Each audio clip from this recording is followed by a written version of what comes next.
Hello বন্ধুরা, good morning. সবাই কেমন আছো? আমি তো খুব ভালো আছি। আর সকাল সকালে উঠে চলে এসেছি হচ্ছে বড়মশাই টিফিন বানানোর জন্য।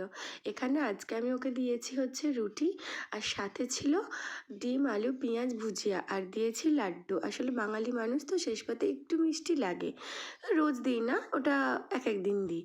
আর এই যে এখন আমার আর আমার মেয়ের পালা হচ্ছে, সকালবেলা আমরা আমন্ড খাই, সেই আমন্ড খাবার ওকে রোজ একটা করে দেওয়ার চেষ্টা করি। আর এই যে আমি সকাল সকাল স্নান করে নিয়েছি, আর এখন পালা হচ্ছে অলিকে খাওয়াবো। হচ্ছে দুধ বিস্কুট খায় তো সকালবেলাও, সেই দুধ বিস্কুটটা ওকে খাওয়াবো। তো এই যে এখানে দুধ বিস্কুট খাচ্ছে, মুখটা ওরকম কেন বলো তো, কারণ ও দুধ খেতে একদম ভালোবাসে না। আর এই যে এখানে ওকে স্নান টান করিয়ে দিয়েছি, খাইয়ে দিই। এবার পালা লাঞ্চে ছিল আজকে সমস্ত সবজি দিয়ে ডাল দিয়ে করেছিলাম, আর সাথে ছিল মাছ ভাজা। আর এই যে বাটা মাছটা হচ্ছে, ওটা হচ্ছে আমার লাঞ্চ। ভিডিওটা ভালো লাগলে অবশ্যই লাইক করে দিও।